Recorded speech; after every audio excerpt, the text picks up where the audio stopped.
Isuse Kriste, svjedoče vjerni, prvorođenče od mrtvi, ti si nas ljubio i oprao grijehe naše u krvi svojoj. Aleluja, aleluja, aleluja.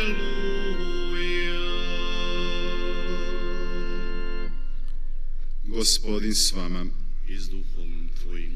Čitanje Svetog Evanđelja po Ivanu. Slava tebi, Gospodine. U ono vrijeme reče Isus mnoštvu: nitko ne može doći k meni ako ga ne povuče Otac koji me posla. I ja ću ga uskrisiti u posljednji dan. Pisano je u prorocima: svi će biti učenici Božji. Tko god čuje od Oca i pouči se, dolazi k meni. Ne da bi tko vidio Oca, doli onaj koji je kod Boga, on je vidio Oca. Zaista, zaista kažem vam, tko vjeruje ima život vječni. Ja sam kruh života. Očevi vaši jedoše u pustinji manu i pomriješe. Ovo je kruh koji silazi s neba, da tko od njega jede ne umre. Ja sam kruh živi koji je s neba sišao. Tko bude jeo od ovoga kruha, živjet će u vijeke. Kruh koji ću ja dati, tijelo je moje za život svijeta. Riječ Gospodnja. Slava tebi, Kriste.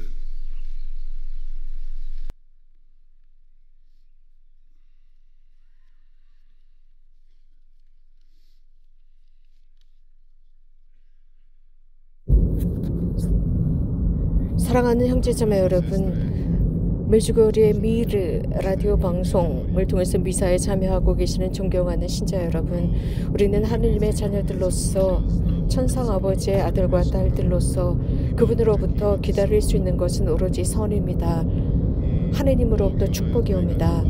하느님께서는 우리 사람들에게 축복을 주시고 선을 주시며 그것은 우리가 청하지 않으셔도 줍니다. 하느님께서는 우리들의 삶에 무엇이 부족한지 알고 계시기 때문입니다. 하느님께서는 그렇지만 우리가 그분께 우리들의 희망을 말씀드리기를 바랍니다. 우리들의 기도를 듣고자 하십니다. 기도야말로 우리가 그분을 신뢰한다는 증거이기 때문입니다. 오늘 복음에서 예수님께서는 당신은 하늘에서 내려온 살아있는 빵이라고 말씀하십니다. 바로 그 살아있는 빵, 그 빵을 우리가 먹고 그 빵을 취했을 때 우리는 영원히 죽지 않을 것입니다. 우리 그리스도 신앙은 그리스도의 그 성체야말로 우리 인류를 위한 가장 위대한 선물이라는 것을 압니다. 그 성체 안에는 하느님 자체가 숨어 계시고 또 우리들의 삶의 일부가 되어 주십니다. 하나님께서 우리들의 삶의 일부가 되시면서 우리들을 향해 말씀하십니다. 그것은 일독서에서도 언급하고 있습니다. 오늘 일독서에서 들은 바와 같이 말씀을 통해서 드러나시는 하느님의 모습을 보여주고 있습니다. 에티오피아의 여왕의 종인 고위 관리였던 내시는 예루살렘에 경배하러 찾아왔습니다. 그는 고관이었습니다. 에티오피아의 고관으로서 왜 예루살렘에 왔을까요? 에티오피아의 여왕, 그 왕궁의 고관이 예루살렘까지 왔습니다. 그 내시가 예루살렘까지 올 수 있었던 그를 매료시켰던 것은 과연 무엇이었을까요? 하느님을 찾기 위한 여정이었습니다.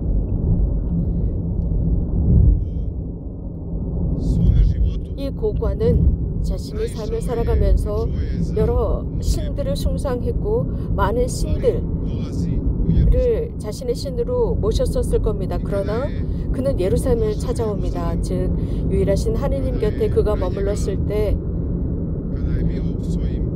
그분이야말로 자신의 유일한 신이라는 것을 알게 됩니다. 유일하신 하느님. 그리고 돌아가면서 이 내시는 이사야서를 읽고 있을 때 필리포스를 만납니다. 이 책에 쓰여져 있는 말을 전혀 이해하지 못했었습니다. 우리도 삶을 살아가면서 어떤 특별한 기회에 책을 선물로 받지 않습니까? 하지만 그 책 제목이 별로 좋지 않고 혹은 그 책의 내용들도 그리 마음에 들지 않는 경우도 있습니다. 그래서 책을 한번 제목을 보거나 혹은 그 인덱스를 보고 읽지 않고 책장 어딘가에 두어버립니다. 읽지 않습니다. 거의 그 책을 들여다보지도 않는 경우가 종종 발생합니다. 그러나 이 에티오피아의 고관은 이 마차를 타고 가면서 이사야 예언서를 읽고 있었습니다. 왜냐하면 어려운 책이었지만 관심을 갖고 있었기 때문입니다. 흥미로웠기 때문입니다. 하나님께서는 그가 이 이사야 예언서를 읽도록 만들었습니다. 그리고 누군가 그를 도와줄 수 있는 사람을 하나님께서는 보내시게 됩니다. 그는 그 책을 열심히 읽고 있었지만 이해할 수가 없었습니다. 그 순간 하나님께서 보내신 분은 다름 아닌 필리포스였습니다. 그 필리포스가 그 에티오피아의 고관에게 당시에 읽고 있었던 내용을 해설해 줍니다. 그들이 함께 동반했던 여행은 그리 오랜 시간은 아니었습니다. 그리고 물가에 도달했을 때 이 에티오피아의 고관의 필리포스에게 자, 여기 물이 있으니 저에게 세례를 주십시오. 제가 세례를 받는데 방해되는 무엇이 있습니까? 형제자매 여러분, 이것은 기적이라고는 할 수 없습니다. 사도가 그 고관 곁에 갔을 때 우연히 간 것이 아닙니다. 하느님으로부터 파견되었습니다. 파견된 이유는 그를 괴롭히던 바로 그 내용, 이해하지 못해서 괴롭히던 그 내용을 잘 해결해주고 해설해주고 주의할 수 있도록 도와주었던 것입니다. 그는 하나님을 찾았습니다. 여기저기서 찾다가 결국은 예루살렘까지 갑니다. 우리 각자는 하나님을 찾고 있습니다. 하나님을 찾는 이러한 여정, 어떤 경우는 오랜 여정이 되기도 하고 혹은 짧은 여정이 되기도 합니다. 이런 우리들의 여러 다양한 여정 속에서 그리스도를 만나기 위해서 어떤 이들은 여러 장애물을 건너야 하는 경우도 있습니다. 누군가는 하나님을 거부하기도 하고 또 하나님으로부터 오는 것을 받아들이지 못하는 경우도 있습니다. 그분의 법을 반대하고 혹은 또 하나님으로부터 교회로부터 자신이 상처를 입었다고 생각하거나 신자들로부터 상처를 받았다고 생각할 때입니다. 이런 경우 하나님은 어찌하실 수가 없게 됩니다. 그러면서 그는 하나님을 두려워하는 모습처럼 행동하면서 하나님을 떠나려고 합니다. 그러나 하나님께서는 두려움을 조장하지 않습니다. 하나님은 우리에게 늘 긍정적인 모습으로 오시고 우리는 그분 앞으로 나아갑니다. 그래서 바로 이 에티오피아의 고관 내시처럼 같은 생각과 같은 소망을 가지고 하나님께 다가갑니다. 그는 입으로만 말하지 않고 직접 몸으로 그 여행을 떠났던 것입니다. 하느님 찾기였습니다. 우리는 오늘 이곳에 왔습니다. 무엇을 찾고 있습니까? 복되신 동정마리아의 전구를 통해서 우리가 찾고 있는 것은 무엇입니까? 우리 각자는 어떤 특정한 기도나 청원 기도를 했을 것입니다. 삶을 살아가면서 무거운 짐 때문에 올 수도 있고 이 특별한 장소에 오시면서 여러분들은 하나님께서 도와주기를 바라면서 오셨을 수도 있습니다. 오늘 복음에서 예수님께서는 누구든지 나를 믿는 사람은 영원한 생명을 얻을 것이라고 했습니다. 누구든지 아버지께서 이끌어주지 않으시면 아무도 나에게 올 수 없다고 말씀하셨습니다. 이 에티오피아의 고관 내시는 가르침을 수락했습니다. 필리포스가 하는 그 말을 그대로 받아들였습니다. 그는 필리포스의 말을 경청했습니다. 그 순간 그 말씀은 그에게 있어서 생명의 말씀이 되었기 때문입니다. 우리는 날마다 많은 말들을 듣고 살아갑니다. 많은 계명도 듣고 많은 약속도 듣습니다. 그리고 서로가 서로에게 제시하거나 요구하는 것들입니다. 그러나 우리는 이런 모든 것에 대해서 의심하는 데 익숙합니다. 이렇게 서로의 말을 의심하기 때문에 하나님의 말씀조차도 의심하는 데 익숙해져 있습니다. 하나님께서 우리에게 하시는 그 말씀을 분명히 믿어야 하는데도 의심합니다.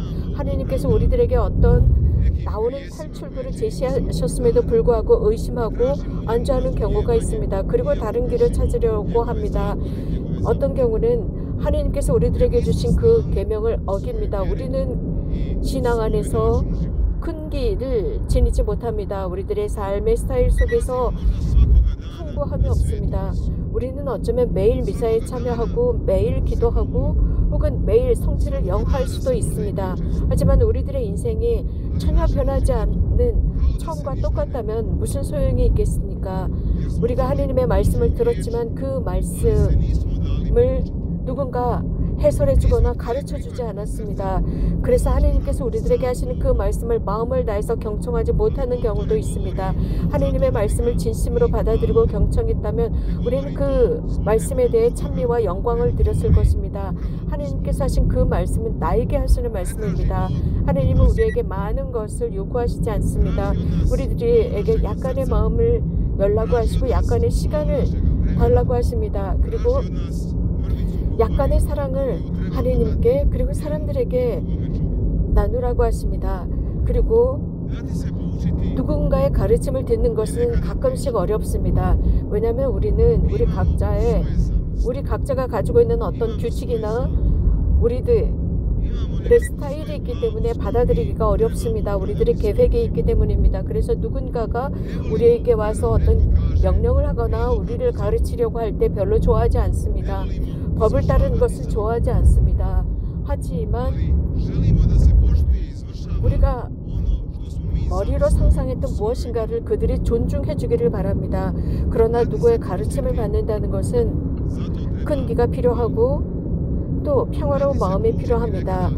그래서 가끔씩은 누군가의 가르침을 받을 때 우리들의 심연 바닥까지 들어가야 하는, 그래서 자존심을 내려놓아야 하는 경우도 있고 십자가를 져야 하는 경우도 있습니다. 그래서 말 그대로 하느님이야말로 우리들의 삶의 유일한 탈출구라는 것을 깨닫게 됩니다. 우리에게 손을 내밀고 우리를 도와주실 수 있는 유일하신 분, 우리를 절대 버리지 않으실 분이 하느님이라는 것을 깨닫게 됩니다.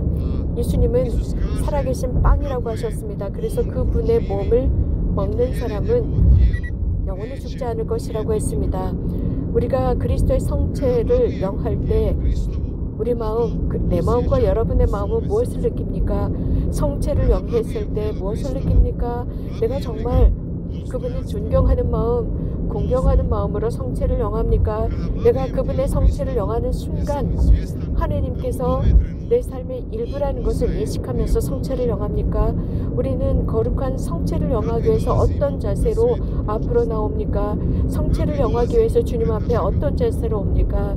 형제자매 여러분, 주님께서 우리들에게 청하는 것은 정결해지라는 것입니다. 영혼과 육신이 깨끗한 상태가 되라는 것입니다. 그래서 이 세상의 것으로 눌리지 않은 상태로 오라는 것입니다. 행여라도 이 세상에 무거운 짐을 지고 있다면 하느님의 말씀을 받아들이고 또 그 말씀이 우리를 가르치도록 해야 합니다. 하느님의 말씀은 우리들의 육신과 영혼을 바꿔놓기 때문입니다. 그렇게 될 때 무엇인가 비극적인 일이 일어날지라도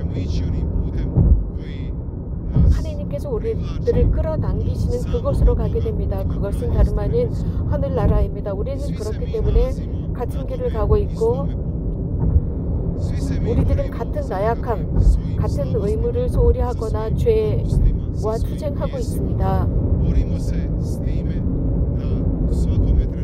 이유는 하나님께 속하기 때문입니다. 우리 자신의 아집에 속하는 것이 아닙니다.